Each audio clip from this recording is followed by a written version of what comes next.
Welcome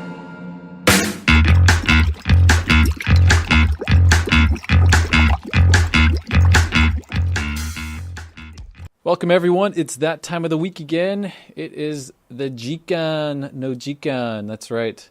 Here on CKXU 88.3 FM, Lethbridge's true alternative, broadcasting from the University of Lethbridge, located on Blackfoot territory.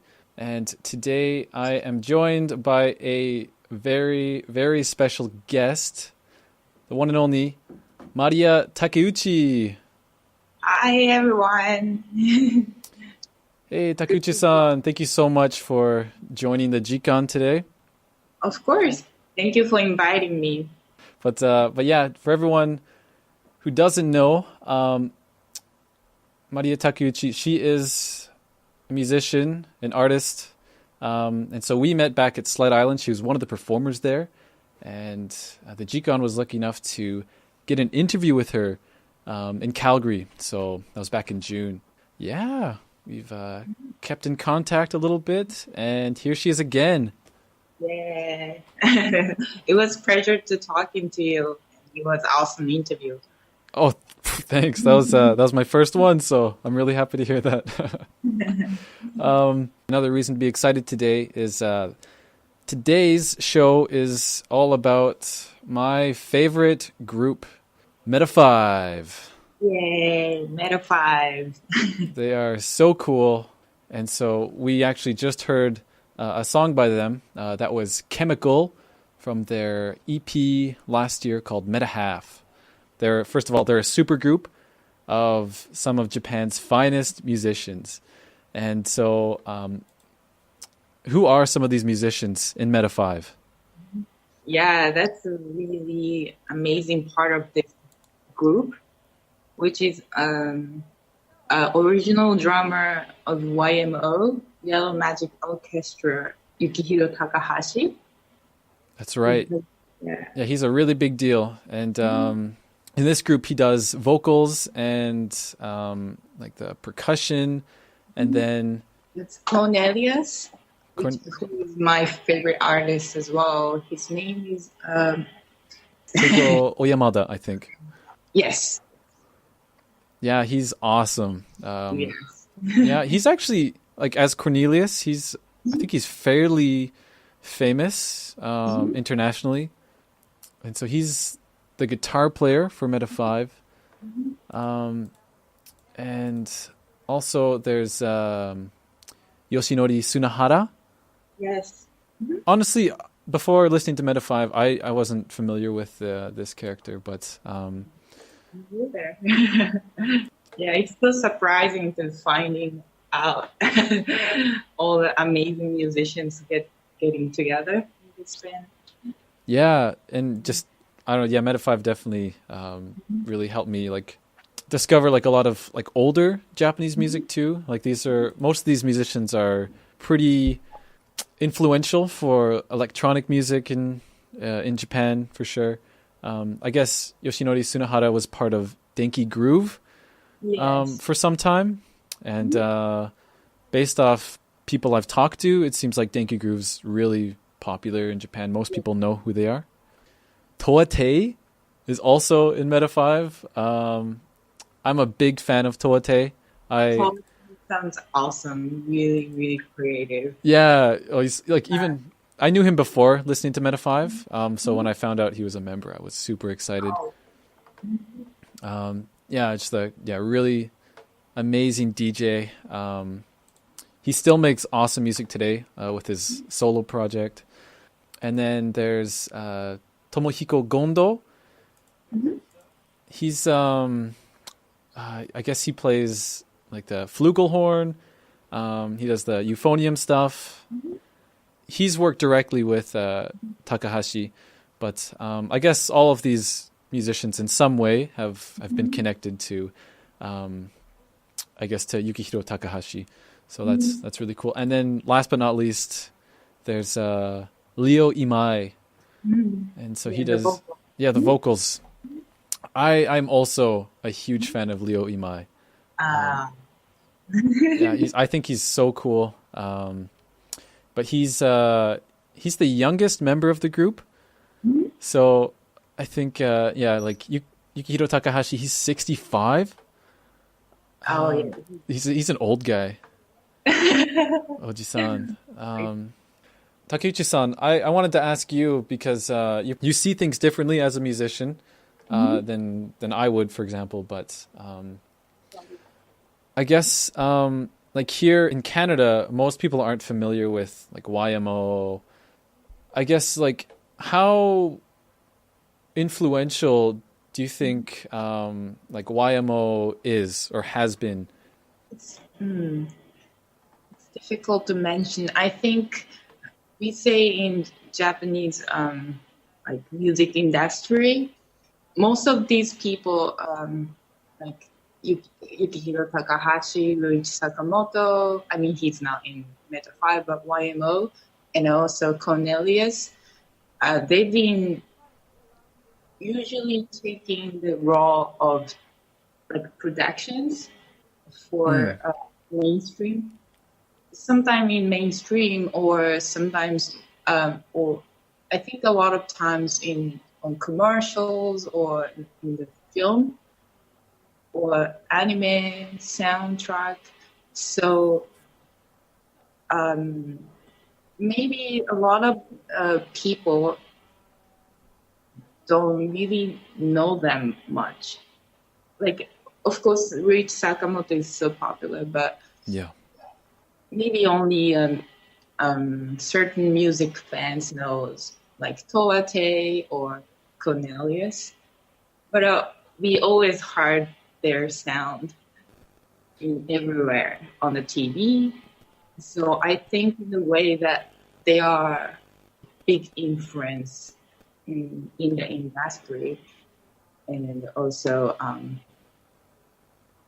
like I can hear a lot of people are making electronic music these days. Even J-pop is included with electronic sound and stuff.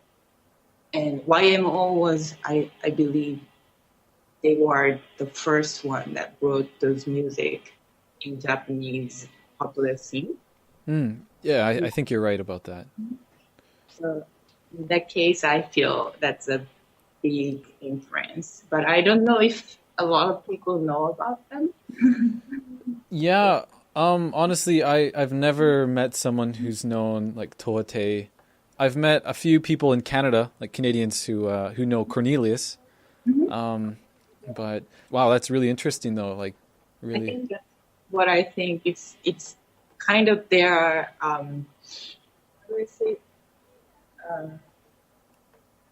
really like producers in the back to actually moving all the making the music industry work. Okay. Yeah. Yeah, they definitely nowadays. For example, you don't see their faces so much, even though they're still behind the scenes. So now we're gonna jump into a couple tracks here. We're gonna hear first. We're gonna hear "Grave Trippin'," then we're gonna hear "Albor," "Love You Tokyo," and then "Radio." And this is the meta version. And all of these tracks were featured on their debut album last year called Meta. Hopefully you enjoy.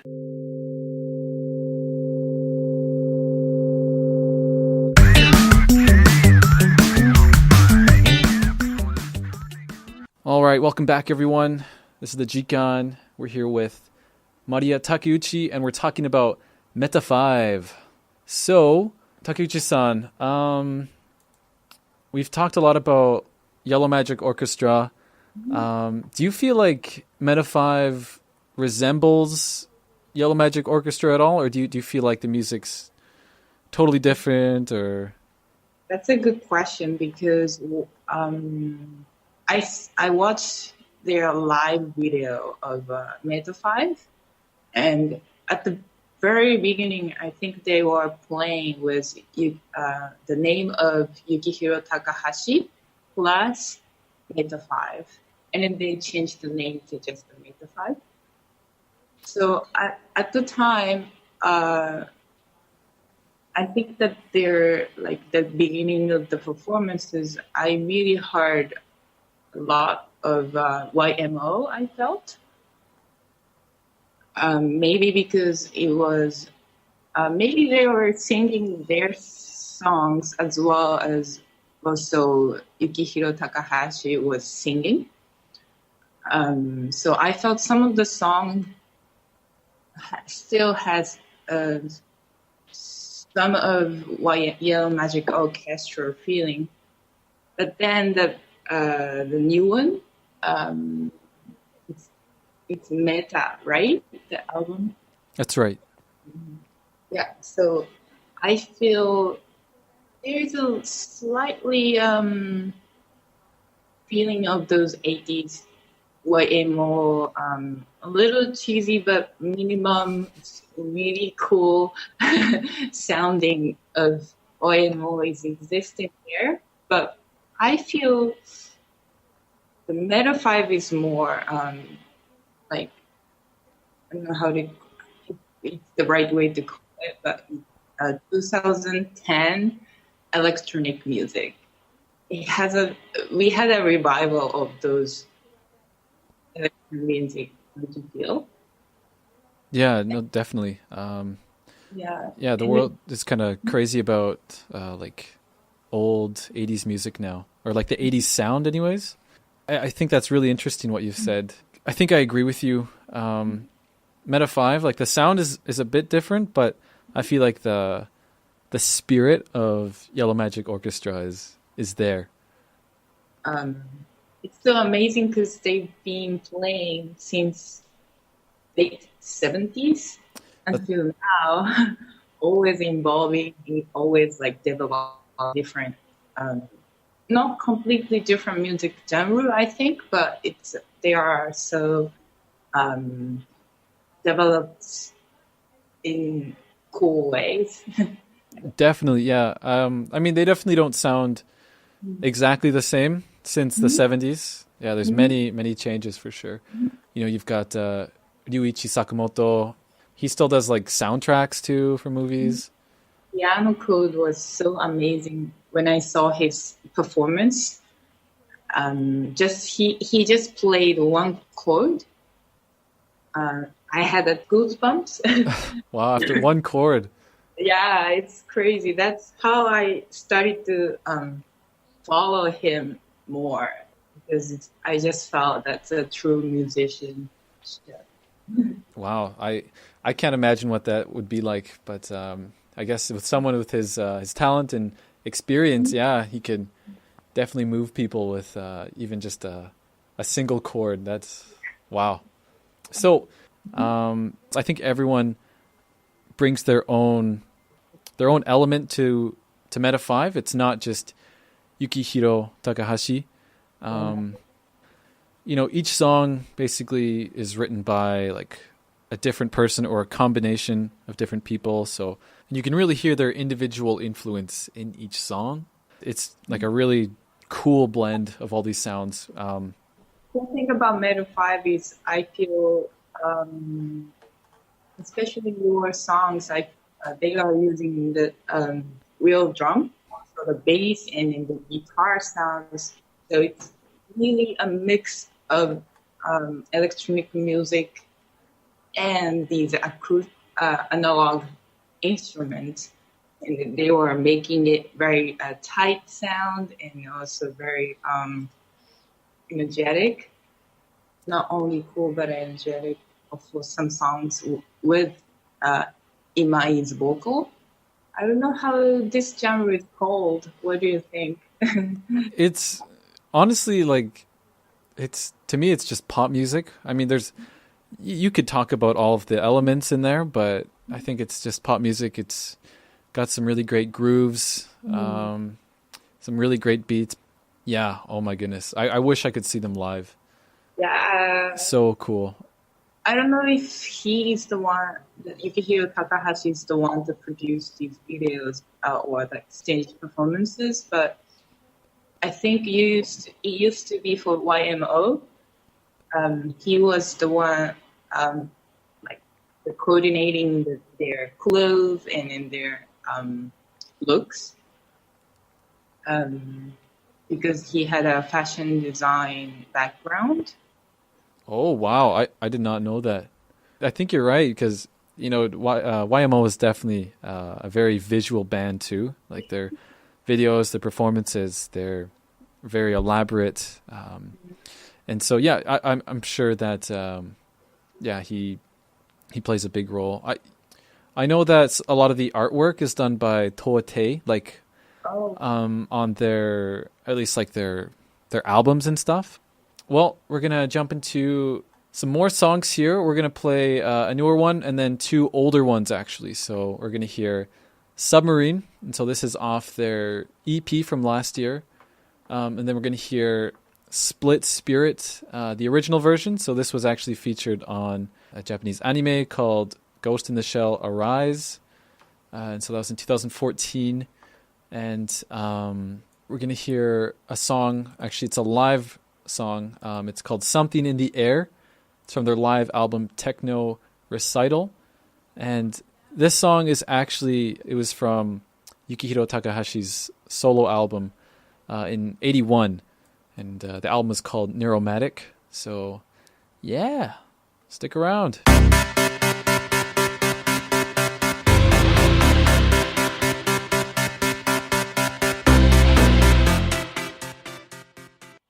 I'm Maria Takeuchi. I played at the Slit Island before and had an interview from Mac. That's right. Thank you so much for being here once again, Takeuchi-san. And of course, we are talking about METAFIVE. And so METAFIVE is a supergroup from Japan consisting of some really influential musicians, especially electronic musicians. You know, Maria Takeuchi, she is also a really, really excellent musician. I didn't get to see her live performance at Slut Island, but I do listen to her music often. And yeah, it's pretty easy to access too. SoundCloud has most of it. I think, yeah, she's on Spotify, Bandcamp. So definitely check out her music. Would you say that, like some of these musicians, like especially YMO musicians, have they influenced your sound? Yes, definitely. Definitely, everybody influenced me a lot. I love the music of solo work from a member of YMO, Haruomi Hosono. Oh yeah, that's right. Yes, We haven't spoken about him yet, but his music is definitely amazing and very creative. And, also, Ruichi Sakamoto is a big influence as well. and so METAFIVE, you can find their music on iTunes, Spotify, and then there's Leo Imai. Honestly, like when him and Takahashi, when they sing together, do like harmonies, Yeah. I think it's incredible. Like that's some of my favorite vocal work ever. Is there a last song you would like to hear from METAFIVE? Definitely, my favorite song is White Out. Whiteout, yeah, that's such a good song. I think that's a perfect way to end this. Once again, thank you so much for joining the Jikan today. Everyone, definitely check out Maria Takeuchi. Some of her music is under the moniker of Emu. So yeah, here's Whiteout from their debut album Meta. Thank you, everyone. Thank you.